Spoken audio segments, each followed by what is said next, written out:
De Maïmonide, le Guide des égarés, troisième partie, chapitre 41, suite. Celui-ci, avons-nous dit, qui attente à la fortune de quelqu'un, subira une peine pécuniaire dans une mesure exactement semblable. Celui que les juges condamneront paiera le double à l'autre. Exode 22, 8. À savoir, le montant de ce qu'il a pris, auquel on ajoutera autant de la fortune du voleur.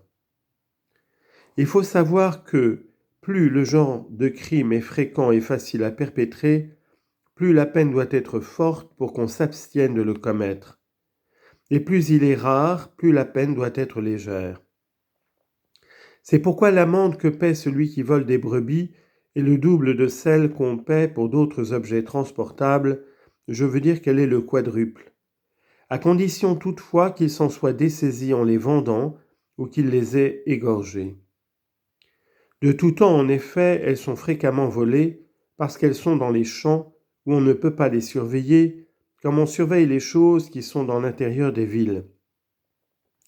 C'est pourquoi ceux aussi qui les volent ont l'habitude de les vendre promptement, afin qu'elles ne soient pas reconnues chez eux, ou de les égorger afin que leur apparence disparaisse. Ainsi donc, l'amende pour les cas de vol les plus fréquents est la plus forte. L'amende à payer pour le vol d'un bœuf est encore augmentée d'un de plus, parce que ce vol est encore bien plus facile. En effet, les brebis paissent réunies en troupeaux, de sorte que le berger peut les embrasser de la vue, et on ne peut guère les voler que pendant la nuit. Mais les bœufs, comme on le fait observer dans le livre de l'agriculture, paissent très éloignés les uns des autres, ce qui fait que le bouvier ne saurait les embrasser de la vue et qu'ils sont très fréquemment volés. De même, la loi sur les faux témoins veut qu'on leur fasse exactement ce qu'ils ont voulu faire. S'ils ont eu l'intention de faire condamner à mort, ils seront mis à mort. S'ils ont voulu faire infliger des coups de verge, ils seront frappés. S'ils ont voulu faire condamner à une amende, ils seront punis d'une amende pareille. Tout cela a pour but de rendre le châtiment égal au crime, et c'est dans ce sens aussi que les lois sont dites justes.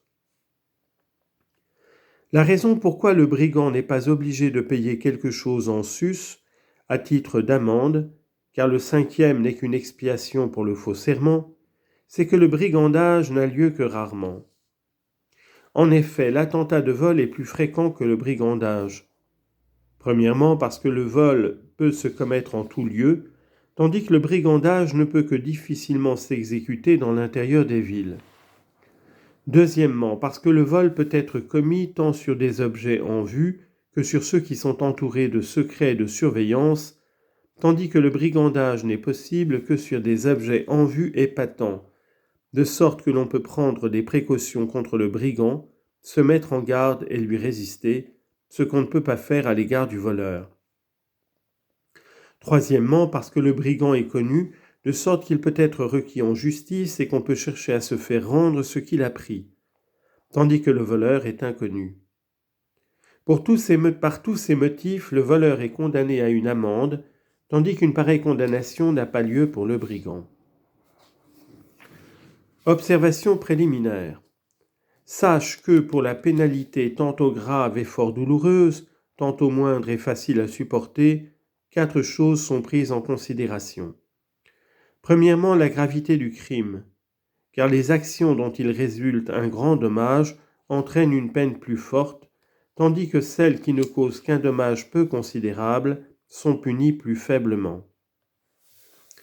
Deuxièmement, la fréquence du cas, car la chose qui arrive plus fréquemment doit être réprimée par une peine plus forte, tandis qu'il suffit d'une peine plus faible pour réprimer un crime qui ne se présente que rarement. La force de l'entraînement, car la chose à laquelle l'homme est entraîné, soit par la passion qui l'y excite violemment, soit par la force de l'habitude, soit enfin par la grande douleur qu'il éprouve de s'en abstenir, rien ne peut l'y faire renoncer, si ce n'est la crainte d'un grave châtiment. Quatrièmement, la facilité de perpétrer la chose en cachette et avec mystère, de manière que d'autres ne s'en aperçoivent pas, car une telle action ne peut être réprimée que par la crainte, d'un châtiment grave et énergique. Après cette observation, il faut savoir que la classification d'après les peines dont parle le Pentateuque comprend 4 catégories. Premièrement, celle qui fait condamner le coupable à la peine de mort infligée par le tribunal. Deuxièmement, celle qui entraîne le retranchement, ne consistant pour nous qu'en coup de verge, en admettant cependant que le crime dont il s'agit est un des plus graves.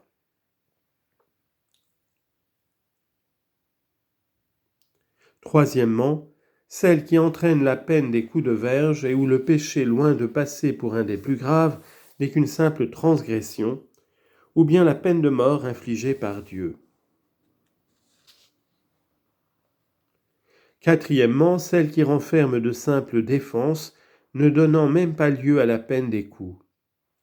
De cette dernière classe sont toutes les transgressions dans lesquelles il n'y a pas d'acte, en exceptant toutefois les suivantes: le vain serment, à cause de la haute idée qu'il faut avoir du respect dû à la divinité, la permutation des animaux désignés pour les sacrifices, afin qu'on ne soit pas amené par là à mépriser les sacrifices consacrés à Dieu, la malédiction qu'on prononcerait contre son prochain en invoquant le nom de Dieu, parce qu'on est en général bien plus sensible à la malédiction qu'à une lésion corporelle. Hormis ces exceptions, toutes les transgressions dans lesquelles il n'y a pas d'acte ne peuvent causer qu'un minime dommage. D'ailleurs, on ne peut guère s'en garder, puisqu'elles ne consistent qu'en paroles, et si elles devaient être punies, les hommes seraient constamment frappés. En outre, l'avertissement dans ces cas n'est guère possible.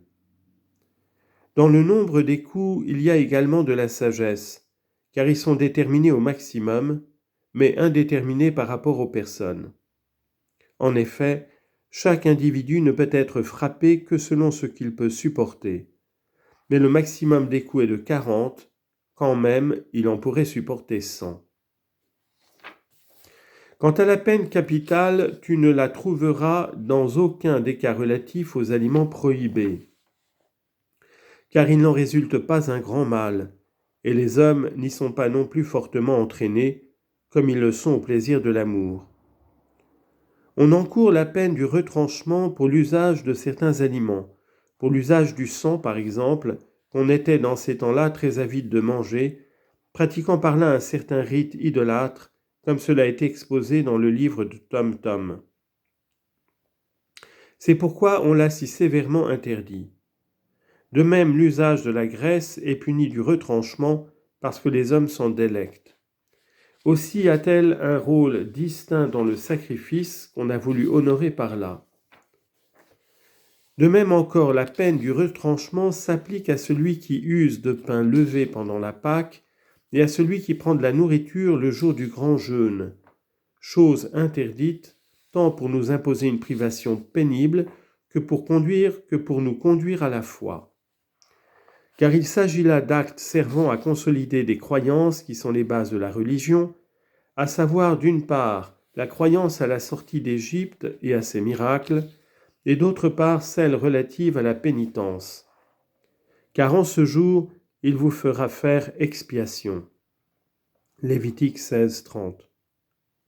Enfin, on encourt la peine du retranchement pour avoir mangé le restant du sacrifice, ou le sacrifice profané, ou pour avoir dans un état d'impureté mangé des choses saintes, ce qui est aussi condamnable que de manger de la graisse. Le but est de donner de l'importance au sacrifice, comme on l'exposera plus loin. La peine capitale, tu ne la trouveras que dans les cas graves, tels que la destruction de la foi ou un crime social extrêmement grave. Je veux parler de l'idolâtrie, du commerce adultère ou incestueux, de l'effusion du sang et de tout ce qui conduit à ces crimes, comme les cas suivants. Premièrement, le Shabbat dont la profanation est punie de mort parce qu'il sert à consolider la croyance à la nouveauté du monde. Deuxièmement, le faux prophète et le docteur rebelle qui sont punis de mort à cause de la grande corruption qu'ils répandent. Troisièmement, celui qui frappe ou qui maudit son père ou sa mère parce que cela dénote une grande impudence et détruit l'organisation des familles, base principale de l'État. Quatrièmement, le fils désobéissant et rebelle à cause de ce qu'il pourra devenir plus tard, car il sera nécessairement un assassin. Cinquièmement, celui qui dérobe un homme parce qu'il l'expose à la mort. De même enfin, sixièmement, celui qui vient voler avec effraction parce qu'il se dispose à assassiner, comme l'ont expliqué les docteurs.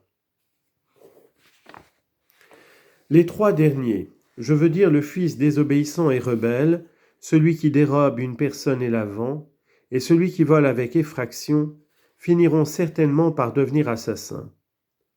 Tu ne trouveras la peine capitale dans aucun autre cas en dehors de ces crimes graves.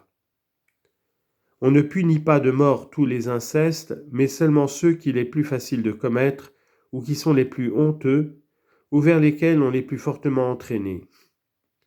Ceux qui ne se trouvent pas dans ces conditions ne sont punis que du retranchement. De même, on ne punit pas de mort toutes les espèces d'idolâtrie, mais seulement les actes principaux de ce culte, comme par exemple d'adorer les idoles, de prophétiser en leur nom, de faire passer les enfants par le feu, de pratiquer l'évocation, la magie ou la sorcellerie. Il est clair aussi que, puisqu'on ne saurait se passer des peines, il est indispensable aussi d'établir des juges répandus dans toutes les villes. Il faut aussi la déposition des témoins. Enfin, il faut un souverain qui soit craint et respecté, qui puisse exercer toutes sortes de répressions, fortifier l'autorité des juges et être à son tour fortifié par eux.